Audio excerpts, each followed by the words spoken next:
update on the reef tank. Everything's doing really, really well. We've got some new fish, we've got some new coral. Yeah, I couldn't be happy with it overall. First, let's start with the negatives. My clam spawned a couple of days ago, and since then has been looking really unhappy. I don't know a heap about clams, but I've heard anecdotally that often clam spawning is not a good sign in a reef tank. Some people's clams seem to spawn all the time and they're okay, but other people's clams spawn once and then die shortly afterwards. And I unfortunately suspect that that's the case with mine. If you know more about clams or what could have caused that, let me know down below. But in terms of my water quality, it's pristine.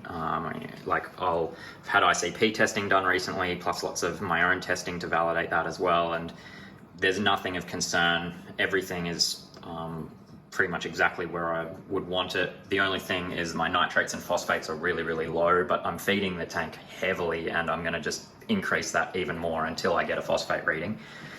But yeah, all the corals seems to be doing really well. I'm feeding amino acids, vitamins, coral supplements of every kind. There's trace element dosing, calcium reactors running at about 60%, and I'm dosing a little bit of additional 2-part for alkalinity on top of that, just because the algae scrubber consumes a fair bit of alk.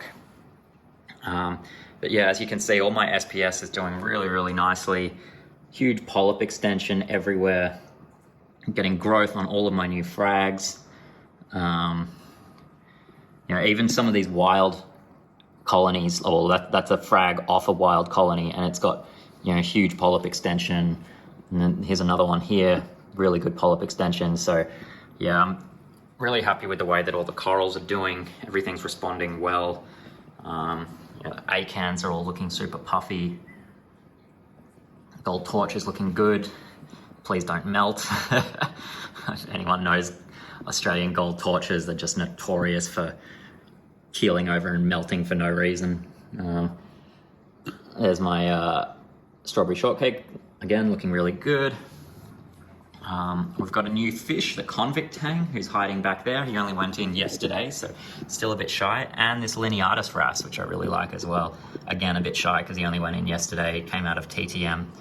But yeah, that's a really awesome fish. There's a bunch of these golden antheas in the tank now as well, although again they're all hiding because they're all so new. But yeah, hopefully they'll start schooling and come out in the coming days and weeks, and I'm feeding the tanks stacks to make sure that they all keep eating. My little school of Bengais hanging out at the back there. I wish they'd decide to hang out at the front, but oh well.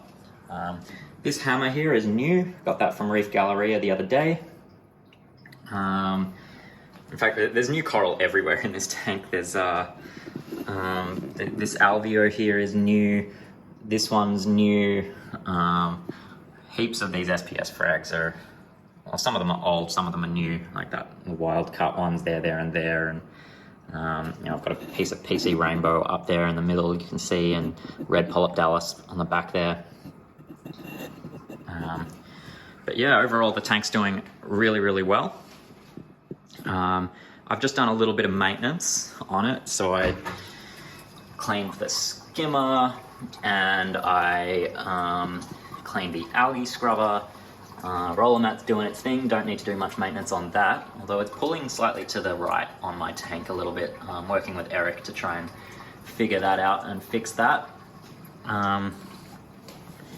And down here in this reactor here, I literally just replaced the carbon in that. Eventually that'll run GFO, but not while I continue getting a GFO reading of 0. There's no point it running anything else. So I replaced a small amount of carbon in that about once a month.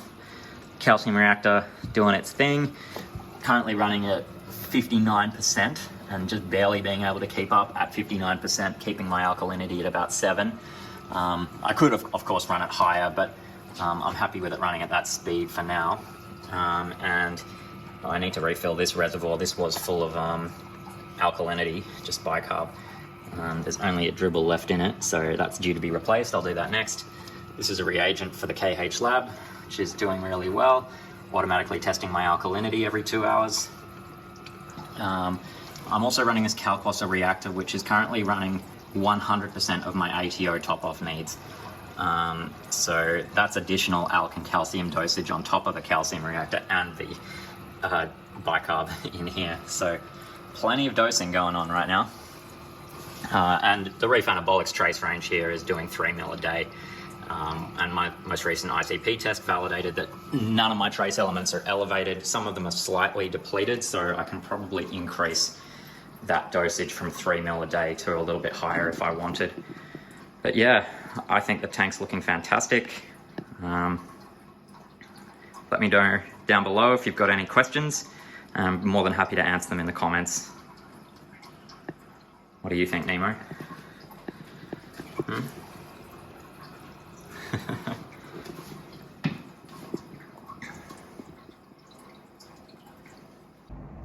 So, quick update on the freshwater tank. It's all doing really well. I gave the plants, particularly the plants at the back there, a pretty good trim a couple of days ago because they were really getting overgrown.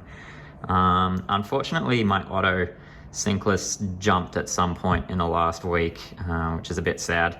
And as a result, there's a bit of green hair algae growing down the bottom, which I'm pretty sure he was keeping well in check. You can see some of the shrimps there are eating at it, but they're not going to be able to polish off all that green hair algae. So we'll need to replace the auto sinkless or get maybe a nearite snail or something like that. But before I do that, I want to get some kind of a jump guard or lid for the tank because, yeah, I don't want a repeat of that. But Guppy's doing well, so you can see.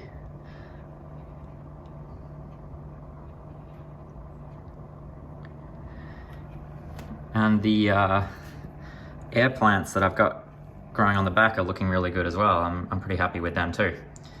So yeah, there's the freshwater tank update. We can see a couple of the shrimp in there. All the shrimp are in there, they're just always hiding and hard to get them all on camera at once.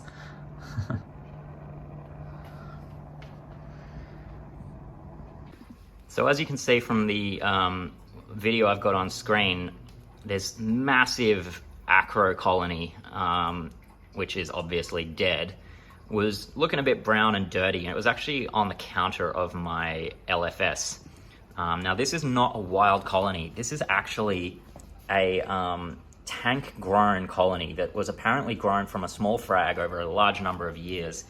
And you know, as eventually happens, all tanks shut down at some point, and the tank that this one belonged to shut down, and all the corals were transferred to my LFS, Reef Galleria. Unfortunately, this coral didn't survive the transfer. It didn't do well. Having lived in the same tank for its entire life, it's STN'd or stripped out at some point soon after they got it, which is a little unfortunate, but you know, it happens. We did manage to save a couple of frags of it before it fully STN'd, so hopefully it will live on through those frags. But the large colony here, it was, you know, just too amazing to throw out, even in a dead state. So what I did is I took it home and put it in this plastic tub, filled it with water, added a bunch of bleach, and left it overnight. And it looks much, much better now. It's still a little bit brown on this edge here, so I'm probably going to bleach it again. A coral of this size might need to be bleached a few times, but if you have big colonies like this that do unfortunately sometimes die, don't chuck them out. Put them in some bleach and you can make them pristine and white, and they can be a really good ornament or showpiece. To be clear, I'm very much against the collection of wild colonies for the purpose of killing them and bleaching them for display. You often see coral similar to this in, you know, sort of like home and garden type shops being sold for exorbitant prices, and I'm very much against that. But in this case, it's a you know, this is a tank grown coral that died, unfortunately, and in that circumstance, I think it's appropriate that we preserve it and potentially display it. So once I've finished bleaching this and I get the whole coral as white as, say, this section here, I'll bring it back to Reef Galleria and you'll be able to see it on display, probably on their counter or on one of their shelves. Last thing for today, I'm in the process of testing out Aqua Forest's new liquid range And there's 4 products in the range. There's liquid mysis, liquid veggie, liquid artemia, and then liquid rotifers. And so far, I can say I'm extremely impressed with them. It comes in these like squeeze bottles. So what I do is I just take off this little plastic cap. I'm just doing this one-handed. You give it a shake, pop the lid, and just give a bit of a squirt into the tank. And this, obviously the rotifers is the one I just dosed. And the fish and coral and everything just goes absolutely nuts for it. I'm really liking it. It's not dissimilar to feeding, say, frozen versions of these, except obviously it's not frozen. It's kept in liquid form, so it's presumably fresher and certainly quicker and easier to dose straight to the tank. You do keep these bottles in the fridge. You must keep them in the fridge once you open them, for obvious reasons. But yeah, I'm loving the ease and simplicity. I just grab a selection of these every time I feed and give, a squirt of, I pick 2 random ones every time and give them a squirt, add them to the tank, and you can see it's brought my couple of those new anthias out, and all the fish are going psycho. And all the corals will open up in a few minutes as well. Yeah, so far I'm getting really good results with this food. Everyone seems to like it, as you would expect. I mean, it's what we've been feeding our tanks for years in frozen form, but yeah, in much fresher form. I'll do a full review on this stuff once I've used it for a longer period of time. I want to see how it lasts in the fridge by the time I've used, say, most of the bottle, see if it keeps fresh. And you can see, I mean, this one, the ingredients are listed as rotifers, marine roe, red plankton, water, and salt, and an antioxidant. That's probably some type of preservative to prevent it from spoiling. And the mysis here, the ingredients are listed as mysis, water, salt, garlic, and an antioxidant. And the artemia is listed as, for those that don't know, artemia is basically brine shrimp.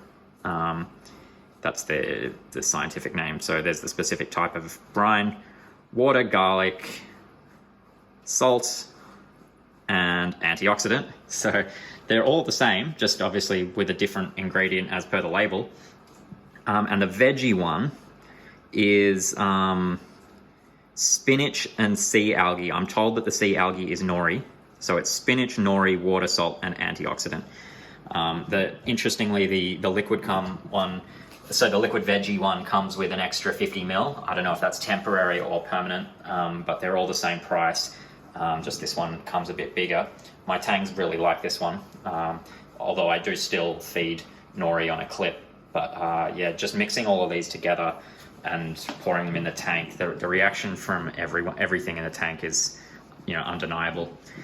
You might have noticed I've got one more thing here. This is another, I don't think it's new, but it's new to Australia at least, is the AF protein powder. And this is a really fine grain granule, and it's like soft. So it's like a sort of a moist, soft granule. And it's designed for the most finicky of eaters. So think anthias and baby fish or small fish, anything that you're having trouble getting to eat. This is what this product is designed for. And what I've been doing is, using a cup like this, pouring in